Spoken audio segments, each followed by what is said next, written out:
آپ کے اتنے دنوں سے بیان سن رہے ہیں، پتہ چلا کہ بہت کچھ صدقہ کر دیا اور پھر پورا دن سر جھکایا کہ پتہ نہیں کیا کر دیا میں نے.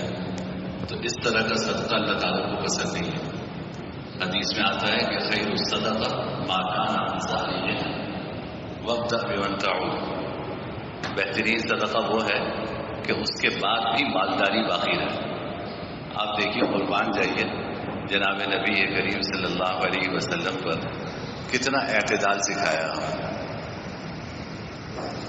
یہ آپ کی ہی شریعت کا خاصہ ہے کہ صدقے کی فضیلتیں بھی اتنی سنائی لیکن ان کو بھی خیال ہوا کہ ایسا نہ ہو کہ یہ سب کچھ لٹا دیں اور بعد میں جو ہے وہ افسوس کرتے پھریں کہ جی کیا کر دیا میں نے.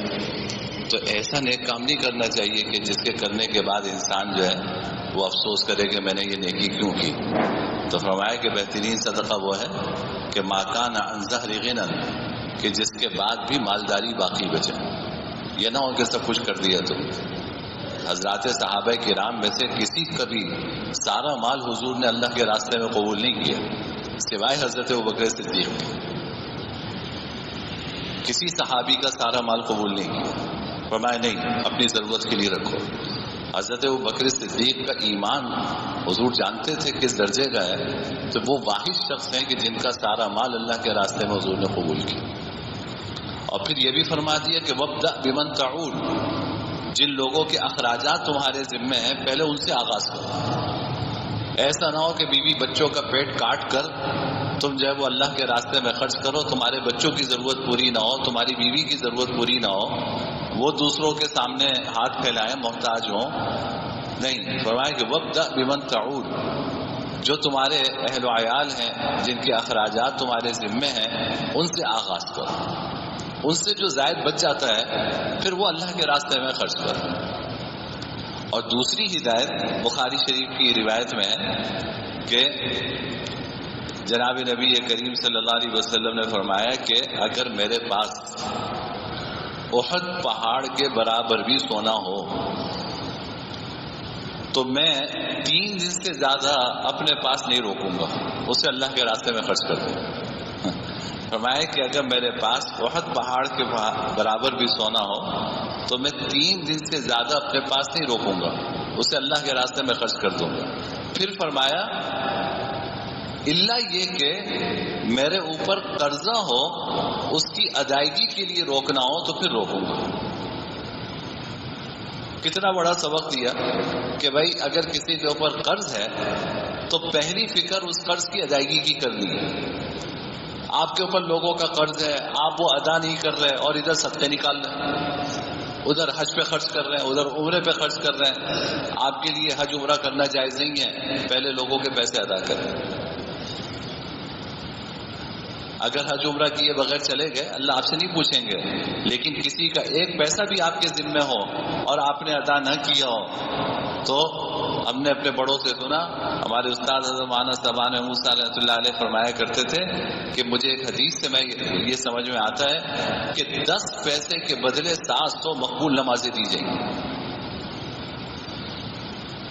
یہ وہاں کا ایکسچینج ریٹ ہے کہ اگر کسی کے 10 پیسے آپ کے ذمہ رہ گئے تو اس کے بدلے 700 مقبول نمازیں دی جائیں گی. پیسے تو آپ ساتھ لے کے نہیں جائیں گے، کفن میں جیب بھی نہیں ہوتی.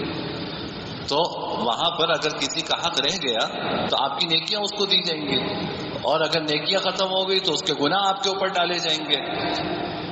تو قرضے کے بارے میں پوچھا جائے گا. اگر آپ نے صدقہ نہیں کیا ٹھیک ہے، فضیلت پہ عمل نہیں کیا، یہ نہیں پوچھا جائے گا کہ صدقہ کیوں نہیں کیا، حج کیوں نہیں کیا، عمرہ کیوں نہیں کیا. یہ ضرور پوچھا جائے گا کہ جس کا قرضہ تھا وہ کیوں نہیں ادا کیا. تو اس لیے جن لوگوں کے اوپر قرض ہے وہ اس کی ادائیگی کی فکر کریں. تھوڑا بہت صدقہ کر دیں، بس اس سے زیادہ نہ کریں. یہ جو میں معمول آپ کو بتایا میں نے کہ بھائی آپ اپنی ماہانہ آمدنی کا 10% ایک طرف کر دیں، 5% ایک طرف کر دیں، 15% ایک طرف کر دیں. یہ ان لوگوں کے لیے جن کے اوپر لوگوں کے قرضے نہ ہوں.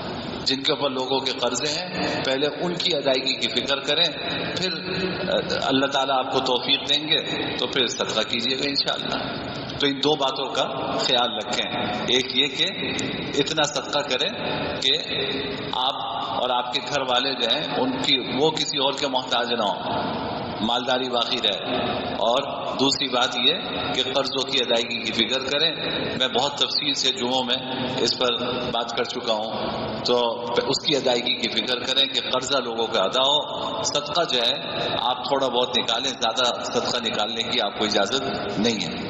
اللہ تعالی ہم سب کو دین کی سمجھ نصیب فرمائے. الحمد لله رب العالمين والعاقبة للمتقين والصلاة والسلام على سيد الأنبياء والمرسلين.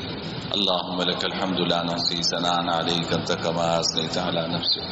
لا إله إلا الله الحليم الكريم. سبحان الله رب السماوات السبع ورب العرش العظيم. اللهم إنا نسألك العفو والعافية والمعافاة الدائمة في الدين والدنيا. اللهم إنا على ذكرك وشكرك وحسن عبادتك.